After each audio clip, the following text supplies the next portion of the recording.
salah satu deputi gubernur Kandidat. BI kandidat. Dan ini mungkin ada penjelasan dari partai sendiri, Bang. Posisinya sekarang di partai.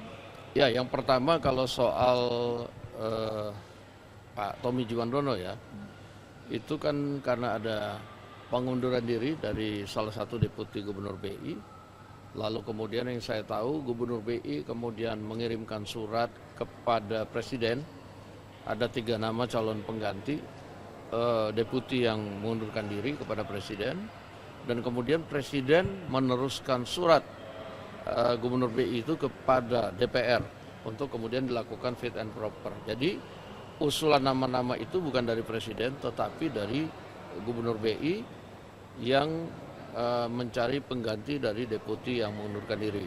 Itu yang pertama. Yang kedua, bahwa Pak Tommy Juwandono itu sudah tidak dalam struktur kepengurusan yang baru sejak kami Munas kemarin. Jadi sebagai pengurus partai itu sudah tidak. Kemudian per 31 Desember 2025 kemarin yang bersangkutan sudah mengajukan pengunduran diri sebagai pengurus partai. Jadi efektif 31 Desember sudah mengajukan pengunduran diri dari pengurus partai. Sehingga kalau ditanya sekarang, pertama sudah tidak di pengurus, kemudian memang yang bersangkutan sudah mengajukan pengunduran diri per 31 Desember 2025, demikian. Soal ada kekhawatiran independensi BI juga terkait dengan statusnya Mas Tommy ini masih ada hubungan kekeluargaan dengan Pak Prabowo sebagai presiden, itu menjawabnya gimana kalau ada kekhawatiran itu? Yang pertama bahwa pengusulan Tommy Juwandono sebagai deputi gubernur BI itu adalah pilihan dari gubernur BI sendiri. Nah, sehingga kalau dikatakan ada intervensi misalnya dari presiden, pengusulan itu kemudian dari gubernur BI. Dan kemudian tentunya masyarakat perlu tahu bahwa pengambilan keputusan di BI itu adalah kolektif kolegial.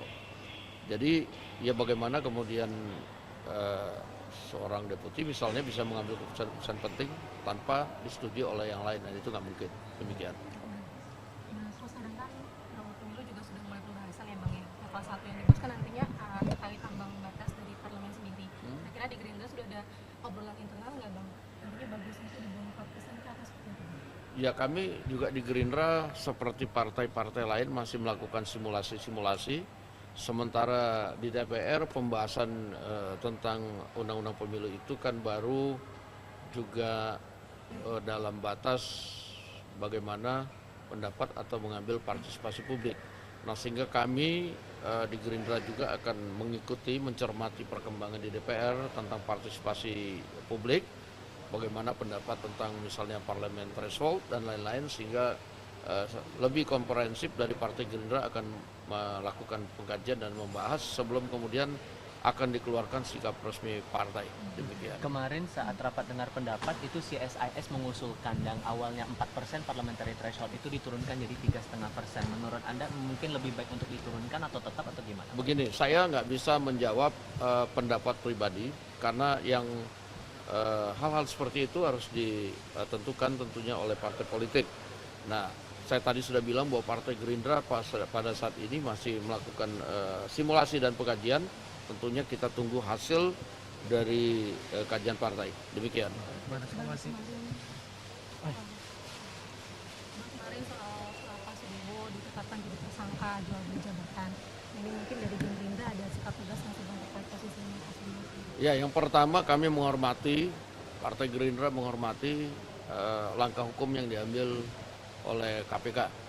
Dan yang kedua, kami juga berulang kali menyampaikan bahwa Ketua Umum partai kami, Pak Prabowo, sudah berkali-kali menegaskan kepada kader yang menjadi pimpinan baik di eksekutif maupun legislatif untuk berhati-hati dan mawas diri. Nah, sehingga apa yang kemudian dilakukan dan terjadi itu sangat kami sesalkan, dan tentunya kami silakan ikuti proses hukum yang pada saat ini sedang berlaku.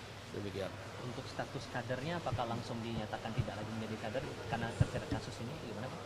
Kami partai sedang mengadakan rapat di Mahkamah Kehormatan Partai. Ya, kita tunggu aja hasilnya. Demikian.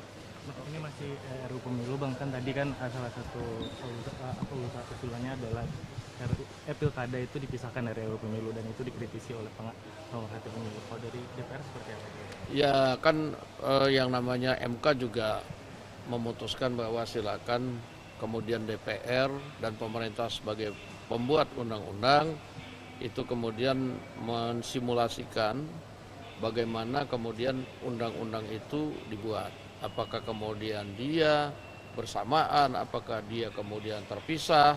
Nah itu diserahkan kepada pembuat undang-undang. Nah tentunya yang namanya masukan yang kita anggap sebagai partisipasi publik itu juga akan tetap diperhatikan walaupun keputusan akhirnya nanti akan melihat perkembangan dan situasi yang ada, demikian. Berarti masih belum ada ini ya Bang, terkait dengan keputusan untuk apakah kodifikasi ataupun nantinya seperti apa? Ya ini kan sedang dibahas. Ya, tapi yang pasti bahwa ya, pilkadanya kan nggak masuk prolegnas itu loh. Dan kita tentunya patuh pada ketentuan yang sudah diputus bahwa yang masuk itu baru RUU Pemilu kan begitu. Demikian.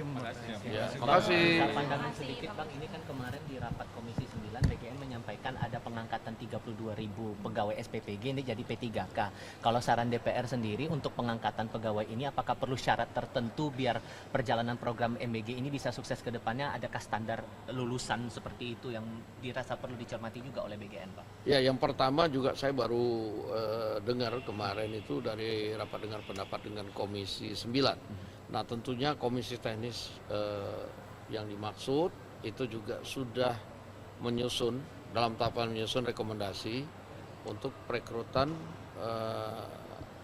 pegawai yang kemudian kemarin disampaikan oleh Kepala BGN agar kemudian di sisi pemenuhan kesyaratan dan kriteria di lapangan itu bisa memenuhi dan dapat kemudian yang direkrut itu bisa bekerja dengan baik. Demikian. Stay updated. Info terkini masih banyak. Jangan lupa subscribe, like, dan share YouTube official OKZone. Dan selengkapnya ada di okezone.com.